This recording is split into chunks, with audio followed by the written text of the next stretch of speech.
We're the only species to drink breast milk from another species. Whatever suits you, you use that as an argument. We never changed the system by being a part of it. We changed the system by stepping outside. He said, but your daughter doesn't need milk. And my wife looked at me and she said that he probably would have put this in his mind. My parents just see this online. They see their daughter half naked with handcuffs on. Most difficult to convince to turn vegans. I do not believe Jesus would be okay with how we are treating him. Absolutely. Or Krishna, or any god. A cow or a buffalo being milked, they go dry, they go to slaughter, like that entire circle. What do you think prevents them from, connecting these dots? Call that milk breast milk from a lactating mother who had her baby stolen from her and both slaughtered in the end. Call that egg from the chicken the menstrual cycle that it is. Policy change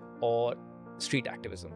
Date them, make them vegan, break up with them, on to the next. Compassion is cool. Kindness is cool. Absolutely. And don't let anybody tell you otherwise.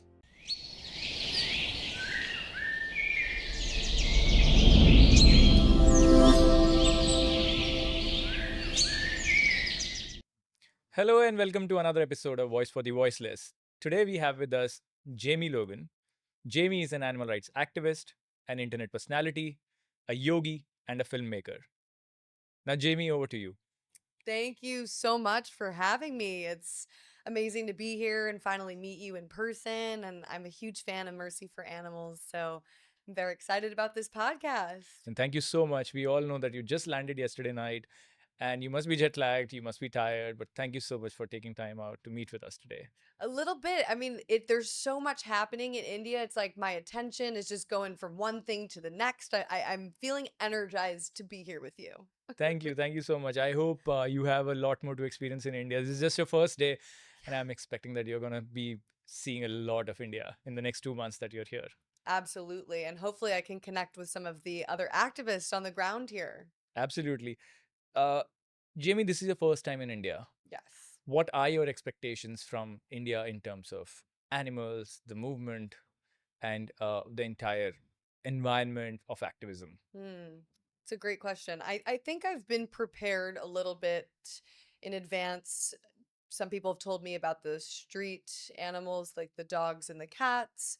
Sometimes you'll see cows. So I was prepared to see that in advance. And it can be difficult, seeing an injured animal, of course, that's on the street. And so just knowing that I can't save them all is something you got to come to terms with.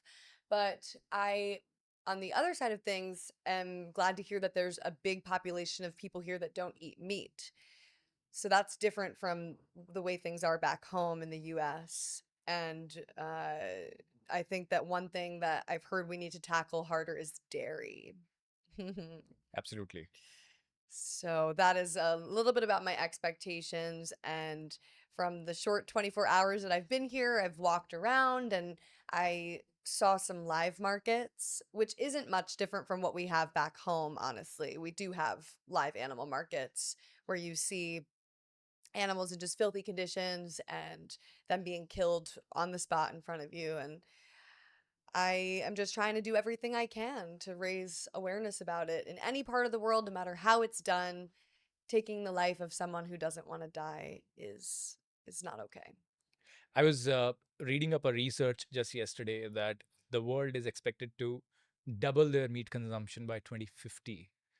That includes India as well. And just to give you a fact that even in India, meat consumption is on a rise with the changing income patterns in India. India has seen, like in the past 20 years, we have seen a rise in incomes of the middle class. And meat eating is, the increase in eating meat is also associated with the rising incomes in India. What do you think about it? I think it just shows how disconnected we are as a society, and that might doesn't make right, and that just because we can do something doesn't make it okay. And we need to get back to our roots of being a humane species, of being a species that has the capacity to possess empathy and morals. And when we know better, we do better. And one of the reasons that I admire so many of my Indian friends is because of their spirituality and because of their roots in ahimsa, non-harming, of not wanting to harm and cause suffering. And by eating animals, that is directly causing violence and suffering. And so to hear that people are removed from those practices and from their roots is very disappointing. But it doesn't mean that we shouldn't continue to try and to continue to educate. And I think we need to bring more of this Eastern philosophy to the West Right. of ahimsa. Absolutely. And I think India being the land of ahimsa, land of Gandhi, I think it becomes all the more important for Indians to follow that. Um, Coming to you said that you were roaming around in on the streets, and you saw some live markets, Hmm. and you also saw some animals caged, some chickens caged. Yeah. And coming to that, it's also said that these scientifically that the animals who are in fear and stress when they're transported, it all comes down to the meat. What do you think about that? This is so, so apparent and so true. And I'm glad that you brought this up because when we consume that fear, that violence, that suffering, that energy goes into our bodies and manifests in different ways. Absolutely. People wonder why they are depressed or have anxiety. And I think a large part of it is what you are putting into your body. Break it down scientifically. These animals, when they are being killed, release cortisol, which is a stress hormone, which does go into our bodies. Every piece of meat has hormones in it because it is flesh. Even if there's no hormones that are added Right. additionally, it is still eating flesh which has hormones in it. Right. So, if we want to be happy people, I think the best way to do that is to uplift the lives of others. What you put out comes back to you. Correct. It's karma. Absolutely. And when we are talking, Jamie, right now, India is organizing one of the biggest holy festivals in one of the states in India. It's called as the Mahakumbh. This Mahakumbh is happening after 144 years, and you will see all the sadhus, all the yogis going there, and said that when you take a dip in the holy Ganges, and it's like a Sangam Triveni, like three rivers meet at this place. When you take a dip there, you're going to get rid of all your sins. On the other hand, we also see another India, which is consuming more and more meat, like the mostly in the metropolitan. If you see like cities like Delhi, Mumbai, Bangalore, they have a very high demand for meat. In fact, in India, we have recently seen uh, a company, a $1 billion company, a startup, that has become a unicorn just by selling meat. So how things are changing, what do you think? Like, I know that generally people have a perception of India being like a land of ahimsa, Mm-hmm. people not eating meat. But when you see these unicorns coming up, just selling meat, they have become a $1 billion company, and that too in Mm-hmm. just 1 or 2 years. What thought that comes into your mind? I think the thought that comes into mind is they are looking at some of the Western practices, and unfortunately, it's a really bad example to follow. And it's this human nature of wanting more. Hmm. In some ancient yogic teachings, there's these principles of yoga, and one of the principles is aparigraha, and that means greed and it means non-greed actually. And yoga teaches that we shouldn't take more than what we are giving Right. out. And so this mindset of just wanting more from the earth, taking more and eating tons of meat and animal products, it's people think that's what's going to make them happier. But in reality, it's causing mass destruction. It's causing health problems for many people. You see a rise in heart disease, cancer, diabetes, Right. many of these diseases which are on rise in the West because of the way people eat. Right. And of course, then to the animals and the billions of animals that have to suffer when it's just not necessary because we do not need to do this to survive. Absolutely. In fact, there are recent studies that in the past 20 years, since, India has started to grow economically and our middle class has started earning more, there is a direct link between the consumption patterns and the rising diabetes in India. India Yes. India is now the diabetes capital of the world, whereas India was once considered like a healthy nation. We used to walk, we used to jog, we used to eat. Uh, you call it local and nutritional, Mm-hmm. but now the concept is totally changing. Like for example, in Delhi, I would eat very local fruits. Mm-hmm. Like I would not go for a kiwi or something which is not local to Delhi. Similarly, someone in central India would eat millets a lot, Yes. although the concept is coming back. But there is also like great evidence that since Indian diets have changed a lot and there's become a very heavy consumption on dairy and meat, our diabetes and obesity cases are on a rise. Mhm. It's almost as if that karma's coming back. Yes, absolutely. You know, and there's a study called the China study that looked at a community in China for over 20 years, and they found that people who ate high diets in meat, dairy, and eggs had higher rates of these diseases that we're Right, talking about. right. But then they looked at people who didn't consume these products, and they were almost non-existent, these diseases. Absolutely. So the proof is in the pudding. Yeah, exactly. And what do you have to say about? I know not from an Indian context, but generally the pressure from meat lobbies and dairy companies. For example, in India, we had pressure from the dairy lobby to basically not. So basically, they said that you cannot call almond milk as milk. Oh. You can't call oat milk as milk because by definition it's not from a mammal, so you cannot call it milk. What do you have to say about this, all the pressure, and how Mhm. do, in fact, a more important question is that how do you think we as activists can tackle these questions, Mhm. answer these questions on Mhm. ground? I would ask those industries to call those products what they really are.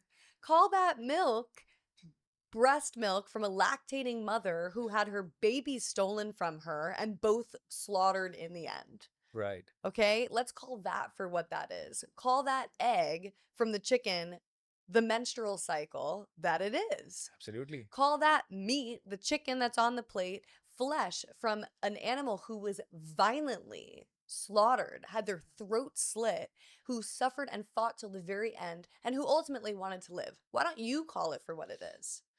That's what I would say to them. And I think that it's infuriating because using a term like butter when referring to vegan butter, all it does is help the consumer know and understand the product that they are going to get. Because vegan butter, it tastes just like butter from a cow, except there's no suffering involved, right? So if you were to call that vegan butter cashew spread, or some of them are made out of different oils, nobody's going to know what it is, and therefore they're not going to buy it because they don't know how to use it. They don't know what it is. But in fact, it is just butter. Right. Right, absolutely. In fact, I also see this as a win for the movement, because it feels like that the industry is scared. Yes. Earlier, like 20 years ago, they wouldn't care. Like we would stand out, take placards, say, ask people to go vegan. The industry wouldn't care. They wouldn't say a single thing. Now you will see some of the industry bigwigs coming out with full page ads saying that, oh, this butter is not butter, this milk is not milk. So that clearly means that we are making a dent. They feel the threat. And recently I worked on this campaign and did a video series about the word processed, because currently you're seeing the animal agriculture industries fighting back, and they're saying those vegan plant-based meats are processed. Don't Right, eat them. Or they'll say those vegan cheeses are ultra processed and we use real milk and real cheese. right, And so I did a video series where I went out on the street and I asked people, what does processed mean? What does the word processed really mean? And all it is it means that the food has just been either chopped or somehow changed from its natural state. So a smoothie is processed if you break it down and really think about it. right, So it doesn't mean that it's unhealthy, but the animal agriculture industries right, have capitalized off this word, and they've scared people into thinking that there's something unhealthy about plant-based meats. But the truth is that even the most quote unquote processed vegan meats are still not as unhealthy as the animal-based meats. Correct. They win in almost every category when it comes to less saturated fat. They are high in protein. They are high in fiber and many different nutrients, which meat products, they might have some protein in it, but it also comes with saturated fat, cholesterol. Parasites are even inside some of Right. these meat products, bacteria. Right. Right. Absolutely. In fact, in a country like India, I always feel that we have so many plant-based options available. Our diets, like from a very, very long time, like my grandfather and all, we were all vegetarians, and the diets are so full. Recently, I was watching a nutritionist from India. She had gone to London for a conference, and there they had shown an Indian thali on screen, showing dal, rice, Mm. veggies, salads, chapati, everything together. And they said that this is what you call a wholesome meal. This is the healthy meal. And it was minus the meat. So imagine, like, outside also it's being recognized what a wholesome meal can be, like a vegan meal. And mostly Indian meal is vegan, you minus the butter and ghee out of it. Like, Mm. if you, like, what I eat is like a dal rice, it's vegan. You have a chapati sabzi, it's vegan. Just take the ghee and butter out of it. Why do you think it can be so difficult for for people to just make that small change? I think because they have been used to living their lives a certain way.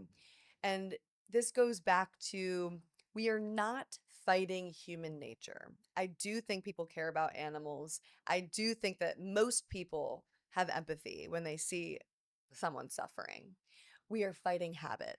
And that is, I believe, a winnable battle because we were able to change our habits. So when you are faced with years, decades even, of social conditioning, where you are told that this is a traditional food and this is what we eat on this holiday and this is where we sit down with family and friends, it's normalized, right? Right. It's cultural.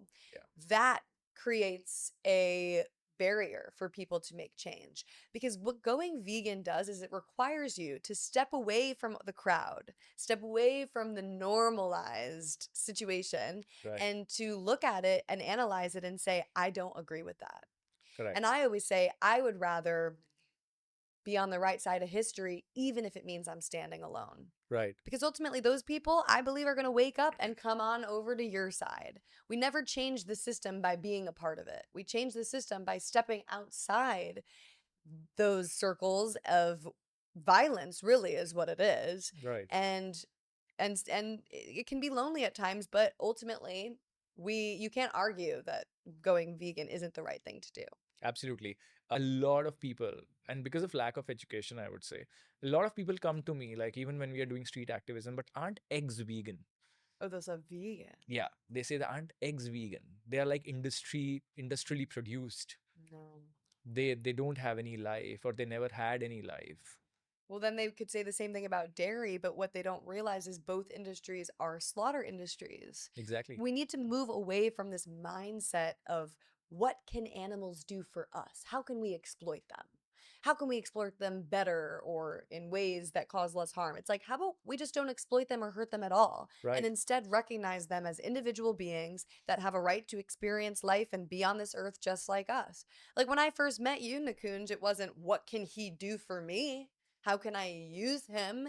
And that's unfortunately how most people look at animals Right. today. Right.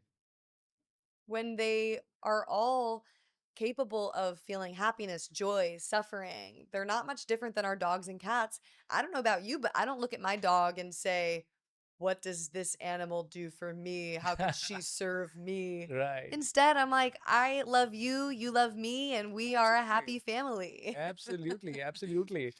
And do you also feel that people are often, not able to make that circle complete? Like, a cow or a buffalo being milked, they go dry, they go to slaughter, like that entire circle. What do you think prevents people from, they know it, but what do you think prevents them from, connecting these dots and just, like. There's many factors, and I think one of the factors is the misinformation put out by the industries. Hmm. So you see these fake advertisements that show happy cows Right. and you see them on the fields and you're like, oh, that doesn't look like such a bad life. Right. Okay. And they're just producing the milk. I might as well drink it. And so it allows people to continue lying to themselves by painting this idyllic image. Right. So then they don't have to look like the bad guy because they're like, oh, well, the cows are living a great life and I'm just drinking the milk. Right. That's one aspect of it. I think another part of why they're not able to connect the dots is because seeing the slaughterhouse footage and actually looking into this information is painful. And as human beings, we try to protect ourselves. We have protection mechanisms that when we see violence and suffering, some of us look away. It took me many years to Right. face the suffering because I remember being 13 years old and walking in my house and my dad was boiling lobsters for dinner. And instead of crying and yelling, "Stop, please don't do that," which is how I was feeling, it was much easier for me to walk out that door and just not look. It was much easier for me to shut off the slaughterhouse footage that I came across on Facebook one day after a cousin of mine had posted it than to sit through and actually watch what I was participating in. Because I think that there was this fear that not only are these things terrible what's happening to animals, but there was this fear that I was the reason it was happening and that I couldn't make it stop. Right. So it's a protection mechanism for many people to not connect the dots. And when everybody around them is not connecting the dots and seeing that the dairy industry is a slaughter industry and that babies are taken and they're all killed in the end, when everybody else and it's so widespread, it's much easier for them to just say, well, they're living happily in a field and my cows were sent to a sanctuary. I don't know about you. What they don't realize is none of this is commercially viable. Right. They can say all they want. Well, the babies stayed with the mothers for a couple months and then they were both sent to a sanctuary. It's like live in your dream world, but the longer you wait to make the change and go vegan, the more animals are going to suffer because of you. Absolutely. That's a great point you make. We have been testing some messages Mhm. on gross footage, and in India it works. Mhm. It seems like our data tells us that people are watching that footage. They are not literally like closing that footage within 3 seconds of the reel starting. Mhm. So I think for India it's different. But yeah, I agree with your point that people sometimes take the longest of time to just take a look at those videos. Yeah, I mean, I needed to see it to change. If I didn't see the slaughterhouse footage, I probably would have just kept lying to myself and closing my eyes and eating what everybody else was eating, wearing what everybody else was eating, using cosmetics that everybody else is using. But the truth is, when there is so much pain and suffering because of what everybody else is doing, I don't want to be a part of that. And so that's what I'll do. And when it comes to dairy as well, something that always stuck with me, and maybe somebody listening, this will help them as well. When we think of milk from a cow, we're the only species to drink breast milk from another species. That right there is absurd. Not only that, but we are drinking it past infancy. Right. So we are adult human beings that the thought of drinking breast milk from our own mothers at this point is weird and absurd and completely out of question. Absolutely. But then drinking it from another mother that's from another species, that's a cow, that's appetizing? Make it make sense. Yeah. But what do you have to say in a country like India where, like even drinking milk has got to do with mythology, Mhm. like Lord Krishna? That's a Right. very, very common argument in India when you ask someone that, hey, why are you having milk? It's not meant for us from a different species, everything that you just said. And they just come back to you with one answer. Lord Krishna used to have milk. Well, Lord Krishna had many, many wives. Do you? Lord Krishna held up a mountain with his pinky finger. Do you do that? I think that we have to recognize that thousands of years ago, the way that things were had to do with survival at some points. And Right. we should not justify those actions today when we have other options.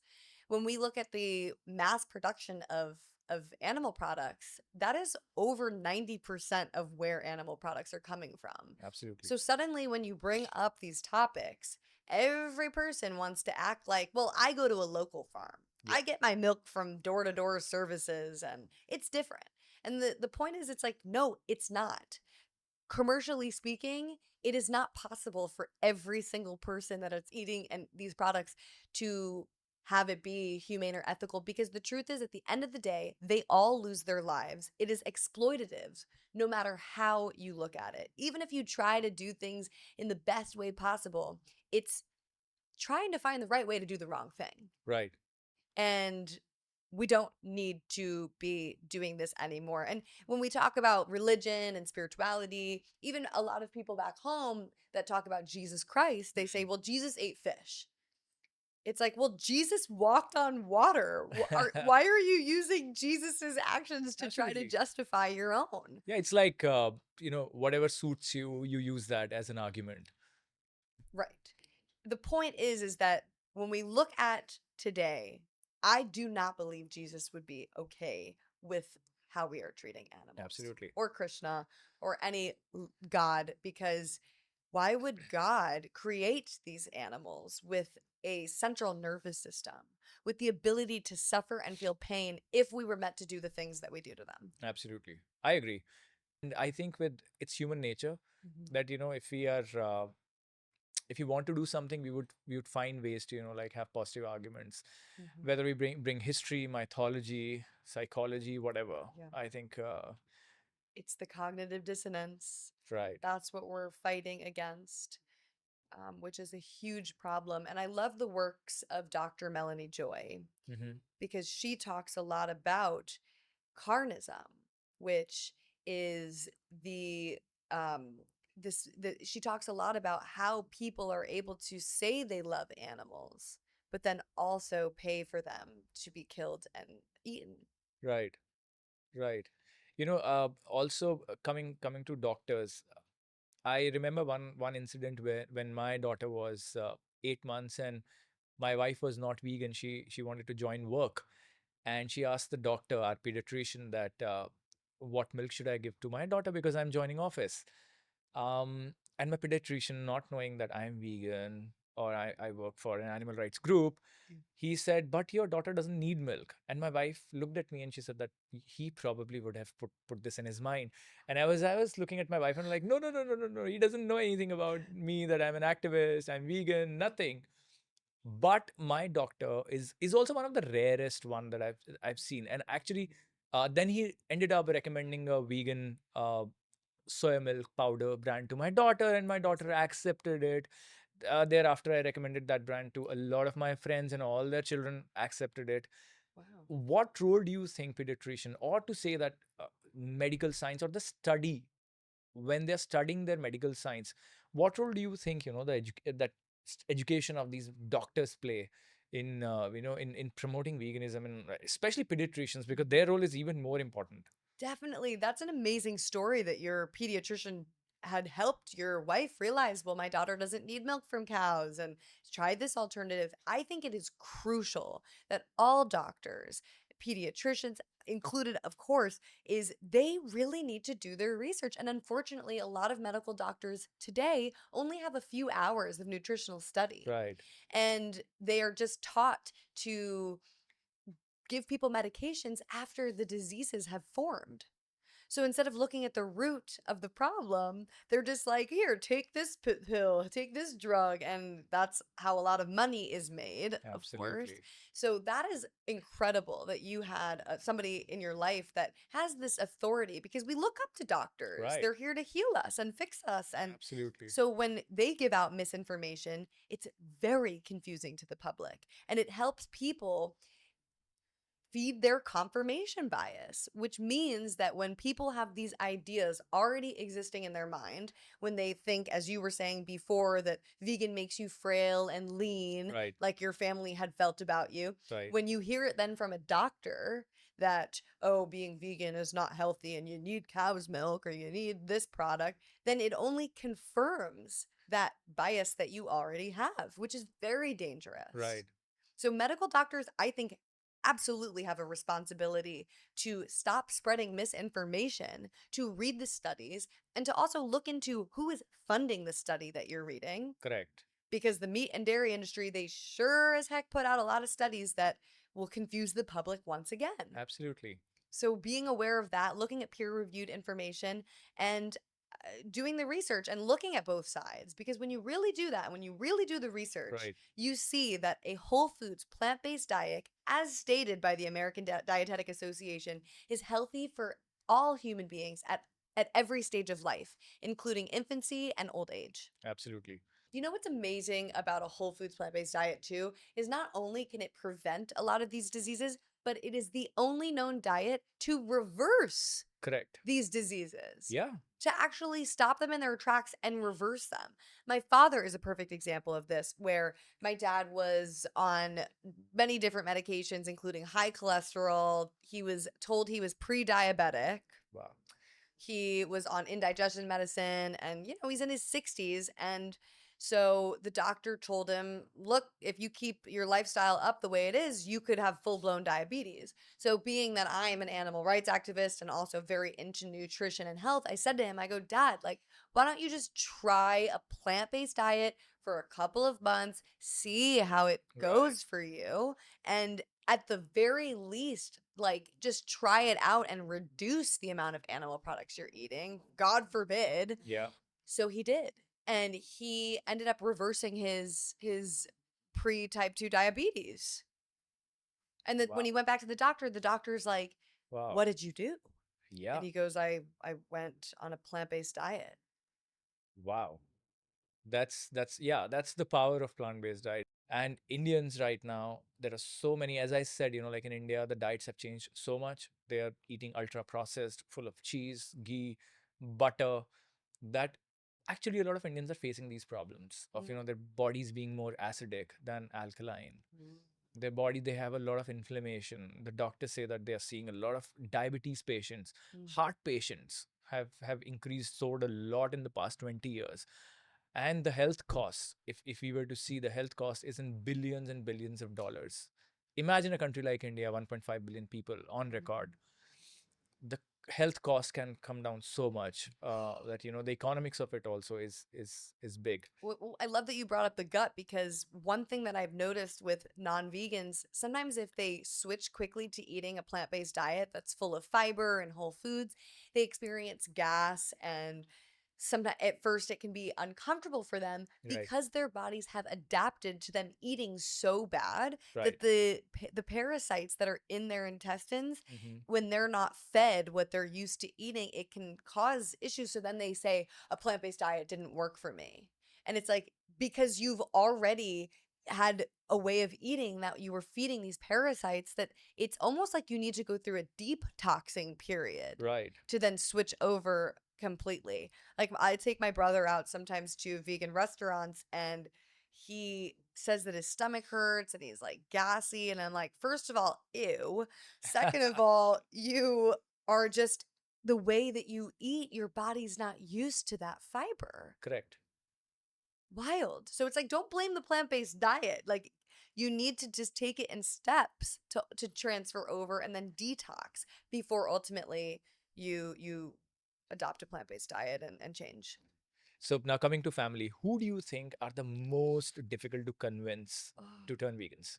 it's family and friends for sure, because they look at you and there's not as much Right. credibility, and they're like, my parents look at me and they're like, "You're my kid, what do you know?" Right. And I will say, similar to what you were experiencing, where after a certain amount of time they stopped making a joke out of you and they actually take you seriously now.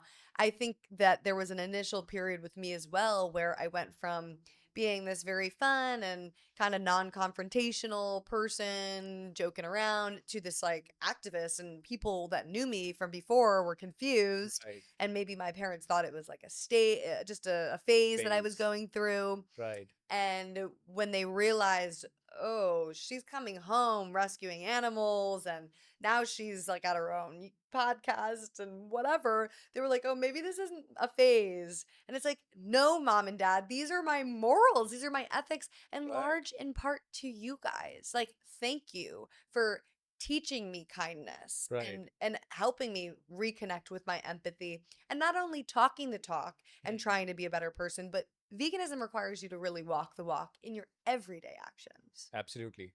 As I said, in the past 7, 8 years, things have really changed. And I think post-pandemic, things have changed even further. People have started talking about health, how to be healthy.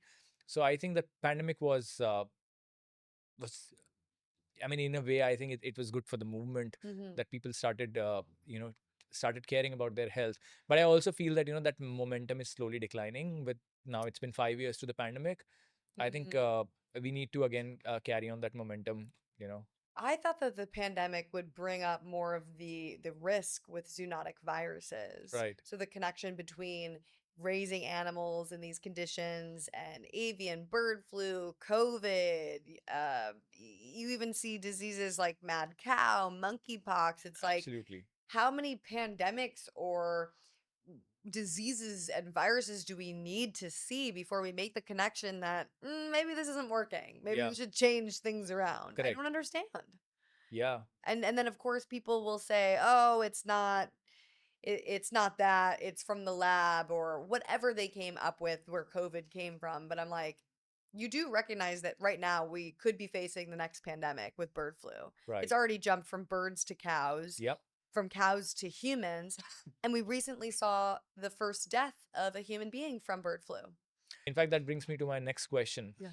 which is, what do you prefer more, policy change or street activism?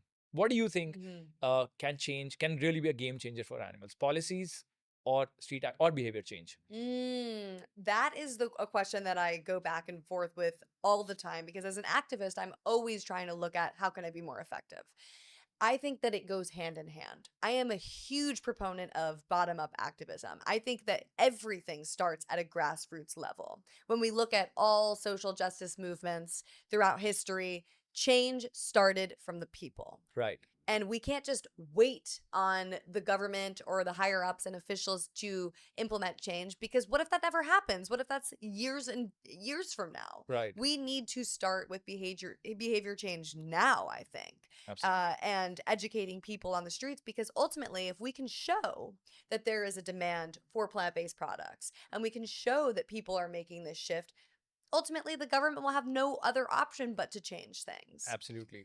However, I do think that there needs to be policy change as well. I don't know if every single person is going to go vegan or if I can reach as many people as I want to reach, right? So I think that we need to create bans and policy change. Like I'd love to see fur be banned, Right. and I'd love to see the, policy say we got to shut down all the fur farms Right. because that will enact change that much quicker than if every single person and individual says that they're against fur. How do we calculate that, right? Absolutely.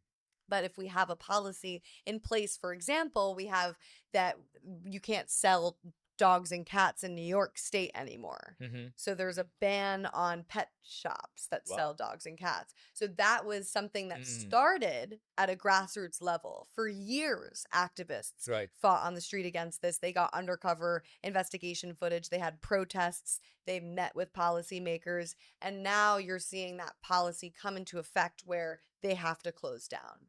So the pet shop owners aren't closing down necessarily directly from the individuals, they're shutting down because of the policy change, Right. but the policy change happened because of the individual action. Absolutely. So I think If they're very interlinked. They go hand in hand. Totally. And I know where my impact is on the grassroots level because I'm not in politics and I'm not a lawyer, and Absolutely. but we need those type of people. So I think anybody listening to this should know their place in the movement and know where they can be effective because ultimately we absolutely need activists in the government, Yeah. and we need activists that are becoming lawyers and uh, suing these factory farms for lying to the public and being Right. deceitful. And we need grassroots activists that are willing to put their own freedom on the line to create change for animals. Absolutely. In fact, that brings me to a follow-up question.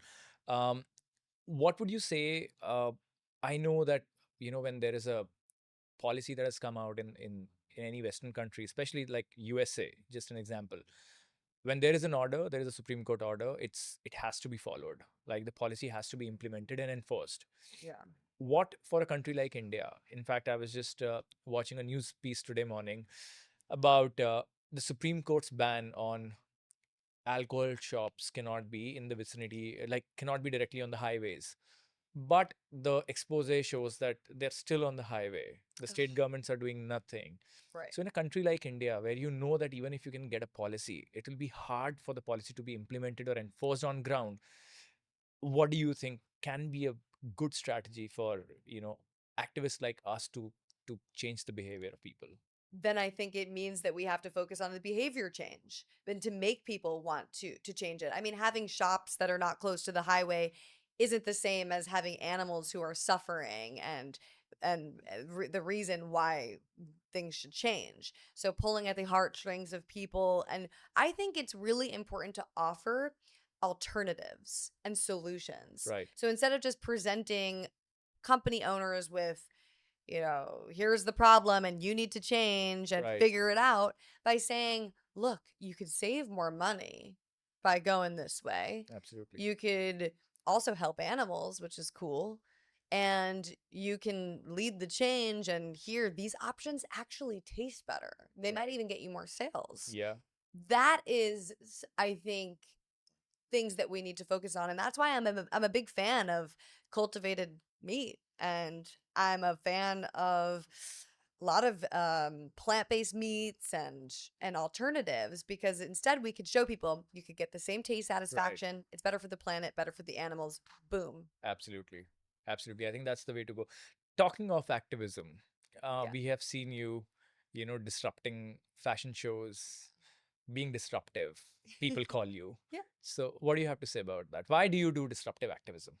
I think disruptive activism is sometimes the last resort. It is something that when companies do not respond to undercover investigation footage or our pleas to create change, it is a time where we know we have to take things to the next Mhm. level and reach media. And ultimately, sometimes disruptive tactics are the only things that work. Now, the question is, how do we get this shown in a somewhat positive light? Because if the media is just posting crazy activist pours blood all over the streets and causes car accidents, it might get the message out there. Okay, maybe that could work. Yeah. But then also there's a big negative light on it. Mm. With something like the Coach fashion show Hmm. disruption that we did, the next day we had Vogue Business talking about how bad leather was, that it kills animals and that it's not great for the environment and how there's alternatives. That to me is a win. And I will crash fashion shows over and over and over again if that means that the outcome is going to be that. But then again, I don't know what the outcome is going to be, right? So my activism isn't always based on the outcome. It's Right. based on what is the right thing to do in that moment. So if it means saving that animal and that I'm going to be able to help that one individual and tell their story, I'm going to do that. Even if the outcome means that maybe they don't survive because they're so sick, or um as with the fashion show example, I just know that I'm going to hold up a sign that says leather kills. And it's as simple as that. It does. You can't argue that. And Coach, the fashion show that I disrupted during New York Fashion Week, was presented multiple times by PETA. Hmm. Multiple times Right. saying, this is what we found is the problem with leather. You are not only seeing so many animals suffer, but you're seeing human beings Absolutely. that are working in tanneries day and night that are dying before they reach the age of 50 from cancers Right. because of the toxic chemicals.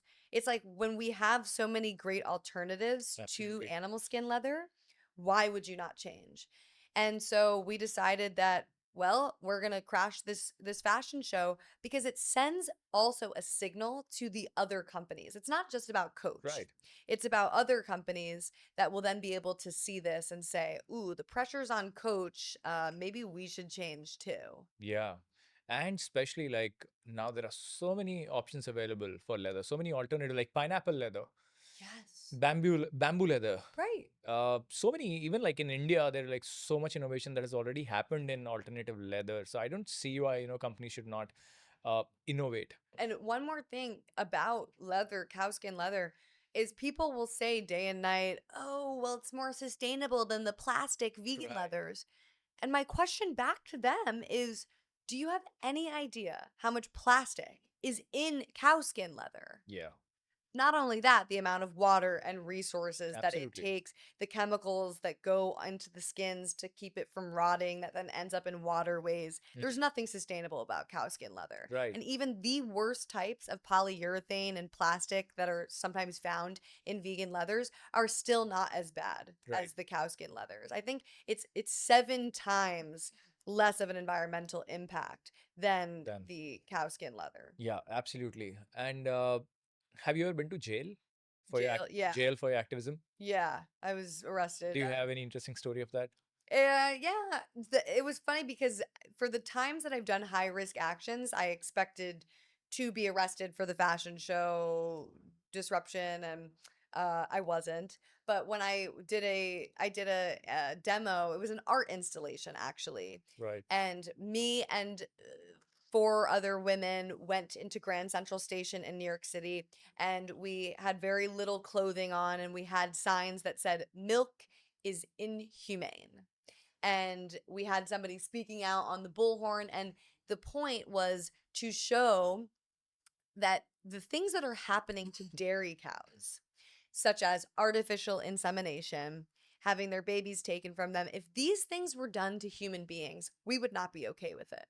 And so placing humans in the position of the animals to show how messed up these actions are, Right. and to show that, well, if we wouldn't be okay with it being done to us, why are we saying it's okay to do it to cows? Right. What is the difference? Right. And so I think by putting human beings in place of the animals, we can actually recall that empathy from people, because sometimes people can connect to people better before they connect to non-human animals such as cows, because they're so deeply conditioned to not to they're deprogrammed, they're programmed to ignore their suffering. Yeah. So by placing human beings in the position of animals, we're able to, well, humans are animals. By placing human beings in the position of cows, we're able to call that empathy from people. So long story short, we were told that we need to leave, and we were packing up, we were leaving, and I noticed that one police officer was writing one of my friends some sort of ticket for having the bullhorn inside the train station. So that hesitation in me turning around and waiting for my friend, because we were also kind of not, we didn't have a lot of clothing on. It was very cold outside. It was like snowing. So I didn't want to walk outside by myself. That hesitation, next thing I know, my hands were behind my back and I was handcuffed. And we had to wait in a cell for a couple hours and then had to go to court. And it was actually the first time that I truly felt that I was able to understand what the animals go through of not having bodily autonomy, of being chained up, of Right. not having freedom for once. Yeah. So it was a powerful experience. And again, like I am willing to take whatever risk it is to get the message out there for the animals. Right. But I always try to think like, okay, well, is that risk worth it? Is it something where if I then get put behind bars for years, am I going to be able to speak up for the animals in the way that will be Yeah. effective, Yeah. right? I agree. What's your family's reaction So my family's reaction to being vegan or to the to arrest? the arrest? To the arrest, oof. They were not happy because they just saw pictures posted online, and the pictures of us went viral. Wow. So you see us with the signs that say milk is inhumane, and next thing you know, it's circling around the UK. Pierce Morgan invited me on his show to debate him on live television. So it kind of went viral, and my parents just see this online. They see their daughter half naked with handcuffs on, and I'm sure there were many thoughts going through their head like, where did I go wrong? And so they weren't happy at first, but then I told my dad, listen, everything is under control. I have a lawyer, and this is something that is going to get the message out there for the cows, for the Absolutely. animals, to bring to light how horrible the dairy industry is. And I said, this wasn't the goal to get arrested, but I'm safe, I'm okay, it's fine. The animals, on the other hand, Right. are not. So I think that by him seeing that, if I were a father, I would think like, maybe I should stop eating cheese and whatever. He went on his plant-based thing for a couple months to help him with the diabetes, but here and there he still cheats. Yeah. Yeah. And that's the problem. It's that when they don't really connect Right. with the ethics of it, when it's just for health, it doesn't stick all the time. Right. I agree. I agree. There was once I was taken to a cop station Oof. and my mom was calling me for something just that day. I was not picking up her phone. Oh. Um, I was in Mumbai and yeah, and she was like, okay. So I didn't pick up. Then when we finally connected, my mom asked me that, what happened? Why were you not picking up my phone? I said I was just taken to a cop station. So then my mom said, did you get arrested? I said, no, we were just taken to the cop station, like as a warning. My mom was like, ah. I was like, what? What do you mean by ah? She's like, I thought you got arrested. So I said, was it, if I was arrested, was it good or bad? She said, nobody has ever become big without going to jail. So Ah! I was hoping that you would have, gotten arrested. Okay. My mom was like, so yeah, that's where, all the land of Gandhi that comes in, that if you, the Gandhi like spent more than like, like a quarter of his life in jail. Wow. So my mom was like, you were not doing anything wrong, right? You were just fighting for animals. And if for that you have to go to jail also, I think that's fine. Yeah. I love this one quote. It's we have the moral responsibility to defy and go against unjust laws Yeah, or to change the unjust laws. And sometimes the only way to change laws is by breaking them. absolutely. And so they might arrest us, but I do find in a lot of cases, like when people go into farms and when they take animals out, you will see that a lot of the times charges are dropped. Right. However, there are some activists facing decades in prison simply for like rescuing animals from these factory farms, and it's because the industries feel the threat. Yeah, the activism is growing in India with and that's what Mercy for Animals. We go to colleges.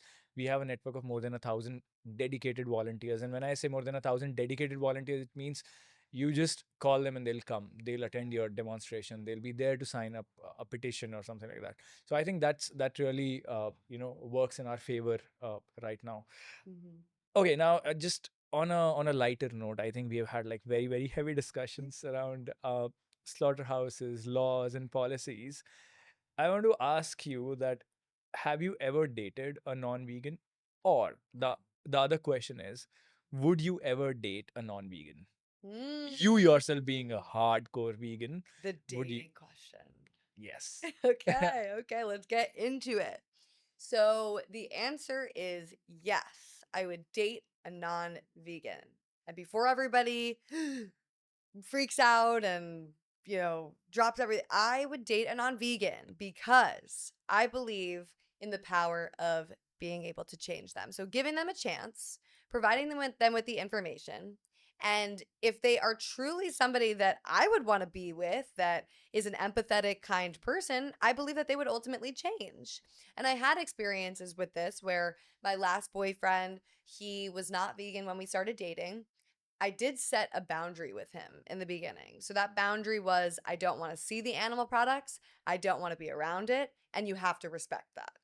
Yeah. There will be no making fun of me, or there will be none of that. Okay. There will be respecting, and you will be open to cooking amazing plant based food. You'll be open to learning. Right. And he was super cool about it. That's And great. so he respected that boundary. And as things started to get more serious, it then becomes a point to be made that I do believe that I would want to be with somebody that shares my values. So Right. if you're going to be with somebody, marry them, have children with them, ultimately, yes, they have to go vegan. It will not work, in my opinion, long term. I cannot be with somebody that doesn't see the world the same way I do. It's like I am an activist, but then I'm an activist for animals, but then I'm going to date somebody that continues to abuse them. Absolutely not. But I will give people the benefit of the doubt, and I will allow them to learn the information and hopefully change. So my last boyfriend, he was amazing and he learned the information. He decided that he would watch the documentaries with me, and he looked into how to change, how to eat in a way that fueled his body the way that he needed to. And he's always going to be vegan forever. It's like he ethically connected with the information. Wow, that's amazing. Like Yeah. turning one person vegan at a time. Sure. It's like date them, make them vegan, break up with them, on to the next. No. All right, then if you go by that, how many dates are you planning to go? Like, Well, I had a horrible dating experience not too long ago with a non-vegan who just, I don't know if they were pushing my buttons or what was going on, but they ordered like a cheese pizza to the no way, bar, and I'm no just way, sitting there and I'm like, no this way. person knows about the dairy industry Right, because we've talked about it. And now they're ordering this. I'm like, do I get up and leave? I don't know. I stayed and I sat because I decided that my presence there would actually be more beneficial in that situation, as opposed to if I just stormed out and acted in angrily, right? So I just kind of sat there and had the conversation. And they asked me, well, would you be mad if I got this? And I said, you can do what you want to do. I can't control you, but I can provide the information, and what you do with that information is completely on you. Has nothing to do with me. And that's what I said. And I don't know, they ate the pizza, but it was gross to see that, and it was a major turnoff for me. And that ultimately is someone that doesn't respect me, doesn't respect animals, right. and isn't somebody I really want to be with. Absolutely. So it's a good way to weed people out, I guess. That's true. I must say that you handle the entire situation like very, very in a very mature way, because when I was your age, I think 27, 28, whatever, I was very aggressive. And I think I have learned that over the years that you have to, like, you can't really be anyone who's eating non-vegan can't really be your enemy. And as you said, that our job is to provide them information.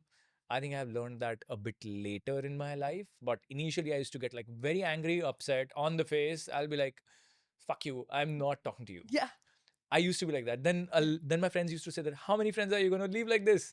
Yeah. I'm like, yeah, you're right. Then I realized that, all I can do is provide information. And thanks to WhatsApp and the technology that's coming in, I keep forwarding them, spamming them with a lot of videos. Yeah.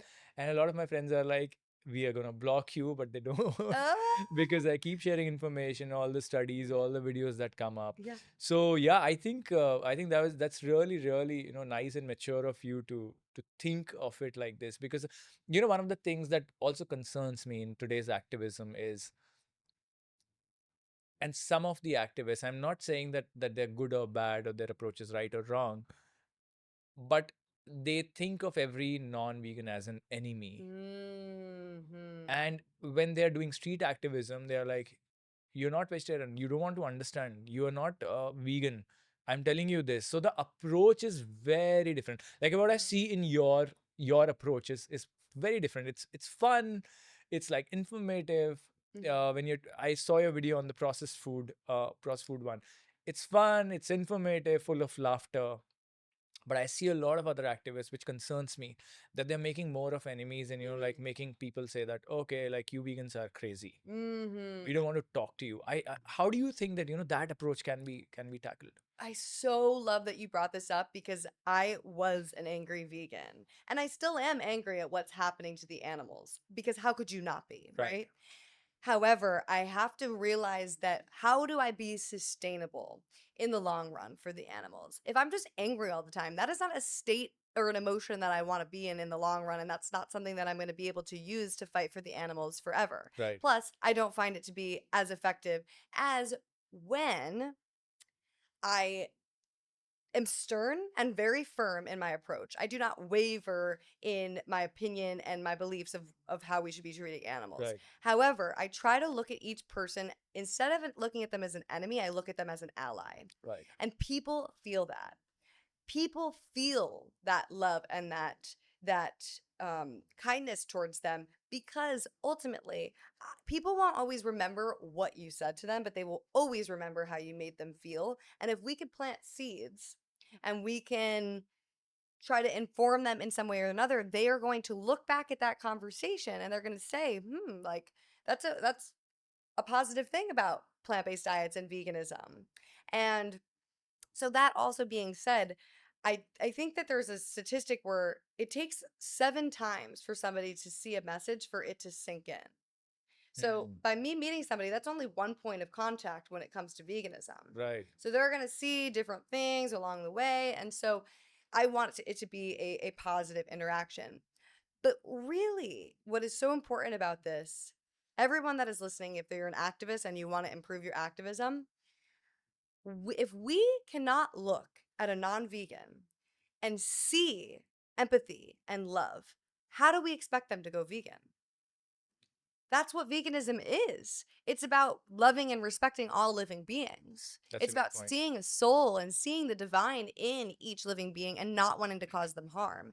So if we can't see that other person that we're speaking to, that non vegan, as a loving, whole, complete person, how do we expect them to then become vegan?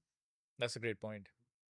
That's a great point you We made. have to manifest it. We have to, what we're putting out into the world through our energy. People feel that. Right. And when I'm speaking to them, sure, I can argue a little bit back and forth with somebody, but I'm not disrespectful. Right. And I also am just sticking to, we have the science and the facts on our side. Yep. We have the ethics on our side. So I don't need to get mad. I don't need to get flustered. We have everything we need. They are the only ones that don't. And so what am I like? I'm just here to help convey that information, and I believe in the power of them waking up because I did. Yeah. I did somehow. Yeah. And we totally love the kind of, information that you put out, and the Thank you. kind of activism. I think totally on board with the same kind of activism. I think I also feel that, when you kind of get into an argument, it's not going to take you anywhere. I think it's just creating more of a distance and a boundary between you and non-vegans and non-vegetarians. Mhm. So yeah, I totally, yeah, I mean, get that. More hate. However, there's the 3 stages of truth. The first is ridicule, so people will ridicule you. Yep. The second is violent oppression, so they will get mad, they will get defensive, they will not accept the message. And the third is acceptance. Yes. And we each go through this. So believe it or not, before I went vegan, I wouldn't say that I was aggressive or hated vegans. It was kind of something I aspired to, but just never thought I could do. But when my one of my friends confronted me about being a pescatarian, so for a while I didn't eat land animals, but I continued eating fish, dairy, and Right. eggs. One of my friends confronted me, and she was like, find it weird how you say you love animals yet you're eating sushi right now. You're eating a fish. Right. And I remember getting super mad about it. It was this defense mechanism Right. that came up within me. I don't even know where it came from. Hmm. But in that moment I was so mad and defensive. And then a few weeks later I stopped eating fish. So I believe that sometimes we will see these defensive mechanisms Absolutely. in non-vegans. And personally, I think a reaction from them is better than no reaction at all. If you don't get a reaction from somebody, if they just say, I don't care, that's more concerning than somebody that's trying to fight and stand up for themselves and stand up for their way of eating. Because that Yes. means they're actually thinking about it. Absolutely. Absolutely. Yeah, the law of activism, as also Gandhi said, that first they will laugh at you, then they will ignore you, then they will fight you, Okay. and then you'll win. Wow. See, this is exactly what I'm talking about. Exactly, like you said, very well said. And these are the stages of activism, and I think we all have to be very, very positive in our approach. Yes. And non-violence, I think, our entire non-violence, physical, verbal. I think all forms of non-violence is something that we should base our activism on. That's what I feel. Mhm. Yeah, because then if somebody can hear from an activist a very logical breakdown of why they should be vegan, they can't argue these things, right? So it's something to, we should be resources for people and be welcoming in a sense that they feel safe and vulnerable with us, Right. where then they can change. Right. As opposed to feeling the opposite and feeling unsafe and having to defend their way of life. Because going vegan, it can be painful in a sense that you have to look inward and say, I was wrong all those years. Like I had to look at myself and say, oh my goodness, I caused so many animals to suffer. What is Absolutely. wrong with me? And now going forward, I never want to be the reason why an animal is in a cage and why they're killed so violently. I never want to be the reason. So I had to look inward and do that. And that is painful. And that takes for somebody to recognize that and see themselves as the monster and want to change. It is a process. And so people are hesitant to want to do that at times, I Right. think. I'm going to pose a trick question to you. Uh-oh. Um, there's also a lot of debate within the movement about the number of animals impacted and also say a popular campaign, you can say. So for example, if you were to choose between having an elephant to not give elephant rides at a famous tourist destination and to save say a million chickens that are suffering in India's animal farms, what Mm. would you choose? So this is almost like a question of effective altruism, Right. looking at just the numbers or looking at the individual. Yeah. This is a very hard question and something that I've been debating back and forth in my mind. Here's a perfect example of the way that I break it down. Dr. Krista Hiddema is an amazing philosopher, a friend of mine, and she, in one of her blogs, wrote this article about this exact issue we're discussing. And she set up a scenario where you have three people tied to train tracks. You have one person on one path and you have two people on another path. And the train is coming. And if you're the conductor, which way do you pull? Do you hit just one person because it's less suffering than two? Or do you hit the two people? And what she talks about in her blog is, well, what if those two people are child molesters, murderers? What if those two people are people that are in comas that don't have a quality of life that are going to die anyway? Hmm. There's so many factors that play into it. And what effective Absolutely. altruists would choose is, well, you would hit the one person because two lives is more important than one. Right. But somebody that focuses on the individual would look at all these factors Right. and they would say, well, what if that one person is a humanitarian that feeds millions of people a day? Right. What if that one person is somebody that is making immense change in the world? And what if that one person is a professor and teaching all these incredible things to students Yeah. or whatever it is, Yeah. right? Absolutely. They would look at that. And so they would say, well, I don't know if I would just choose to hit that one person. Yeah. Yeah. Well, that's very interesting, and I think the movement in the past in India, I have noted that we have started. We were very scattered before. Like everyone was doing everything. Okay. Nobody knew what the other organization is doing. But I think in the past 5 years or so, I have seen that organizations are coming That's together. great. They know what others are doing. We don't overstep or we don't do anything that's counterproductive to the other organization. I think Right. a collaboration has Yeah. started coming in, and I think at least I can say that for the few big organizations in India, we are collaborating and doing things that are at least not counterproductive to the others. Like we recently MFA, we did a demonstration, and that was covered very well by the press. And the tagline read, "If you wouldn't eat a dog, why a hog?"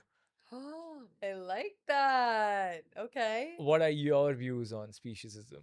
Well, for people that don't know what speciesism is, it is like any other ism where you have racism, sexism, and it's basically where you devalue the life of an individual or of beings simply based on their species, Right. is what speciesism is. And so to me, I think it's really important that we bring this up because it is such a big part of our cognitive dissonance. We love our dogs and our cats and our beloved pets at home, yet we're eating the body parts of animals that are just like them. Mm. So I think that by using these examples, like you were just stating, of, well, if you wouldn't eat a dog, why eat a hog? I think it helps point out people's cognitive dissonance and gets them just realigned with their values. So when I go out on the street and I do some of these demos with giving out fake dog meat, people are shocked. They are horrified. And Right. so then I ask them, I'm like, well, do you eat meat? And they say yes. Most of them do. Yeah. And then I'll say, "Well, what is the difference between any of the animals you eat and dogs?" Right. And they'll say, "Well, dogs are our companion animals." And I'm like, "Well, people have pigs and cows that are their companion animals. Is there really a difference between these species in any way that matters?" Yeah. So, for example, with racism, we say that one person's life is less valuable than another's simply based on what they look like. Yep. And that's kind of what we're doing with these animals. We are devaluing pigs' lives simply because they're pink and they don't have fur like dogs do. Right. But in any way that matters, we are the same. And that's what we really need to start looking at is our similarities. We are the same in all of the ways that matter. So the demos that we do with speciesism and with the dog meat demos, when people get angry, I always like to tell them use that anger to make change. Really, what is that? What is making you angry about this? And I'll tell people the same way that you're feeling right now is exactly how I feel about Mhm. people eating all animals. Right. That is exact like I want you to take note of that feeling because that is exactly the feeling I deal with every single day. Right. And so it's a very powerful tool and it's a fun kind of demo to do and it's creative. So Elwood's organic dog meat. It's sustainable, it's humane, it's fresh. The dogs only had one bad day. This term humanely slaughtered. It's like, okay, well, if you're not okay with that happening to dogs, come on, be morally consistent. How is Yeah. it okay with it happening to any other animal? And I think that's also become very a very creative way of letting people know, or just get them to think, because we have reaction videos of our activists asking people Yes. that, do you eat chicken? They say yes. Do you have a dog? They say yes. Would you ever eat your dog, or say any dog? They'll be like, no, why? And then when they start explaining them, they're like, we have like reaction videos of people like asking, he's Yeah. saying, yeah, he's talking, like making sense, this guy. So it's such a creative way of like to make people think what they've been doing. And then when, as you said, when they go back home, it's always like getting them to think about these things is very important. How do you pick and choose your victim? I mean, is it because one has a longer or shorter tail than the other one? How do you pick and choose who shall live and who shall die? And why Yeah. is it up to us? And so I just hope that, if I was ever in need, I'm met with mercy, and I want the same for the animals. And so I feel fortunate and lucky enough I was born and raised in New York City. I really never spent time with farmed animals. I didn't know one personally, but I would feel fortunate and blessed to have now spent a lot of time with animals at sanctuaries, and you really do see how they all have their own personalities, how they're all these little individuals that have likes and dislikes just like us. And so to think that we reduce their life to nothing more than a sandwich or Yeah.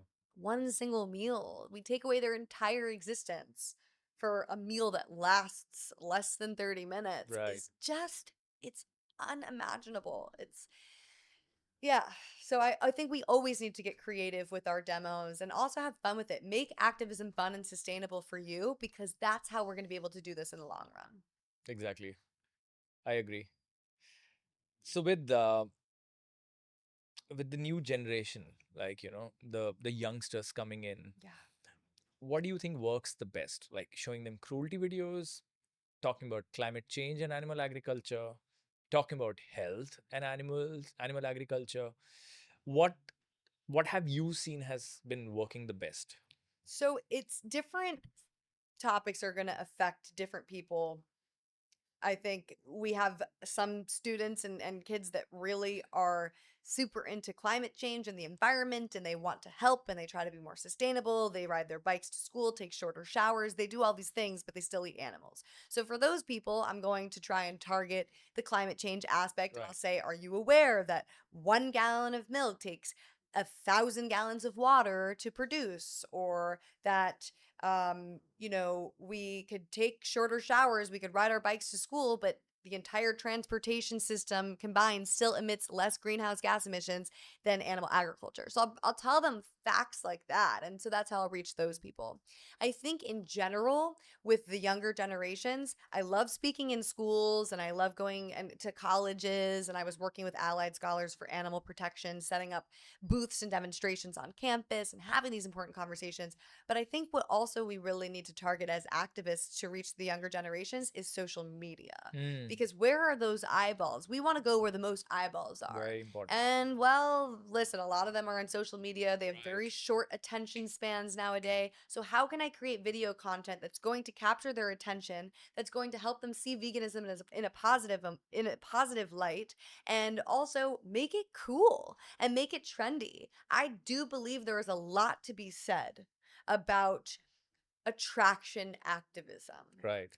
rather than always promotion. Mm, So showing people that, wow, look, I have so much energy. Like, look how long my hair and my nails are. Look at my skin. Like, mm, you could be like this. If right. we just present veganism as as a way that we're just angry all the time and yelling and throwing blood on people and we are weirdos, who is going to want to be like that? Absolutely. So we want to be walking billboards for the movement. And I want younger kids and especially little girls to look up to me and be like, I want to be like that one day. And they can be. You absolutely can be. So, I believe there's a lot to be said in making it cool and trendy, and compassion is cool. Kindness is cool. Absolutely. And don't let anybody tell you otherwise. Absolutely.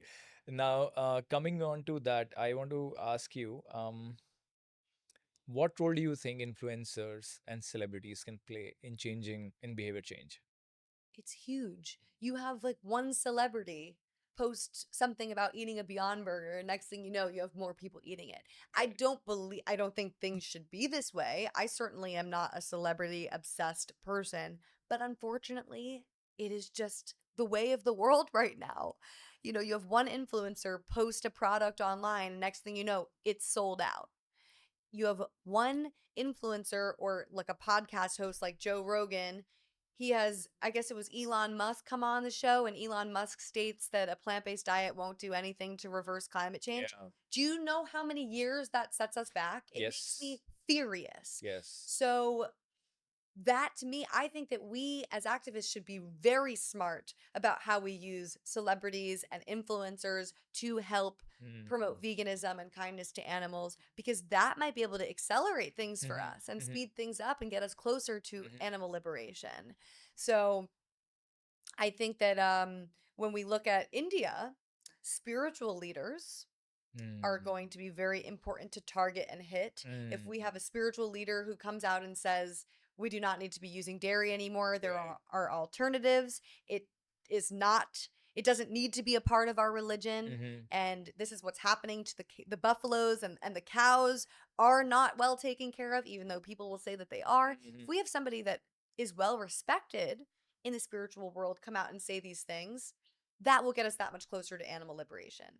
Or as we were discussing before in the car, somebody that plays cricket and somebody that is an athlete that's big and strong Mhm. that comes out and speaks up for the animals and ultimately shows that you can be very healthy on a plant-based diet, and look at me, you want to be like me, go vegan. That's one another way. So I think spirituality, cricket players, and what was the third thing we discussed? So it's basically it's said in India that Bollywood, cricket, and religion. Bollywood. Yes, so actors. Yes. And performers absolutely can make a big change. Yeah, in fact, a lot of Bollywood celebrities now, actors and actresses, they have supported the movement. Like Mercy for Animals is supported by John Abraham, who's a big, big animal lover. Sonakshi Sinha, they both have done a public service ad for us. It's great. Just last year, an Olympic medalist, Sakshi Malik, she had joined Mercy for Animals to talk about animal rights. So I think it's definitely making waves. People are joining in. Celebrities are way more compassionate than before. So yeah, I think Bollywood, cricket, religion, these three things definitely work in India. It works, yeah. I mean, I wouldn't say those are the same back home in the US, but you look at what the meat industry is doing now, where they are actually paying influencers Hmm. and they are paying celebrities to Hmm. come out and say that they drink milk or that they eat meat. And there's a program called the Masters in Beef Advocacy Program that actually trains people in how to stand up for the animal ag industries when they're facing criticism. It is wild, but that's because they feel the threat and they know that influencers and celebrities and people in power, that if they can hire people to do that, that they will see their sales increase or they will see less of a threat. And I'll give you an example of this. There was a big push in seafood I guess it was a year or two ago, where some TikTok influencers were being paid to post about tuna. Hmm. And once these posts started being made and they were paid by the industry, the industry saw a rise in tuna sales by 10%. Wow. And that just goes to show the power of the influencers when it comes to promoting either products of violence Hmm. or vegan products. Hmm. Wow. So we got to be even more creative. Yes, absolutely. Wow. Jamie, what are your hopes for the future of animal rights movement, and what is your advice for the activists? My hopes for the movement is to see all vegans speaking up and getting active. I think that by going plant-based and eating a plant-based diet and not wearing animals or using cosmetics that are tested on animals, by not going to shows or entertainment places where they're used, that's great. I think Hmm. that's the bare minimum. Right. But we need people that are going to put their foot down and that are going to speak up for animals as if it were one of their beloved pets that are next in line at the slaughterhouse. We need people that are willing to take risks and that are willing to hold companies accountable and call them out for their mistreatment. And we have a growing population of vegans. I think that through social media and through films and awareness, we are seeing growth, but it's not as fast as it should be. Hmm. And we're also seeing growth of meat eaters. Right. And we're seeing people being born into families that ultimately eat meat. And so it's like I want to see massive change Yep. in my lifetime, and I try to remain optimistic because otherwise, why do I do what I do? Hmm. We have to remain optimistic as activists, because otherwise, then why do we fight as hard for the animals every day as we do?